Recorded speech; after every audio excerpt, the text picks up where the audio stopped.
সমাজে এই যে ইফটিজিং হয়, আপনার বোনের বয়সী একটা মেয়েকে কিছু বখাটে টিটকারি করে, এই বলে সেই বলে, নোংরা কথা বলে, রাস্তায় দেখেও আপনি পাশ দিয়ে না দেখার মতো চলে যান কেন? আপনি দাঁড়ান না কেন? আপনি দাঁড়ালেই তো থেমে যাবে, কারণ সত্যের যে শক্তি তার সামনে মিথ্যা মুখ থুবড়ে পড়ে।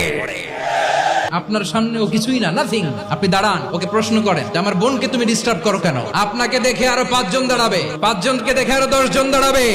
আমাদের নীরবতা আর আমাদের নিশ্চুপ থাকাই জালিমদেরকে আরো শক্তিশালী জালিম বানিয়েছে।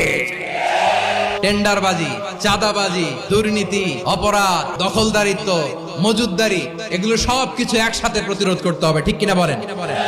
এই যে নতুন বাংলাদেশের এক সুযোগ এসেছে, আর জীবনে হয়তো আসবে। আসুন দেশটাকে আমরা সাজাই, আসুন আমরা এক দল আরেক দলকে নিশ্চিহ্ন করার যে রাজনীতি, এটা বন্ধ করি।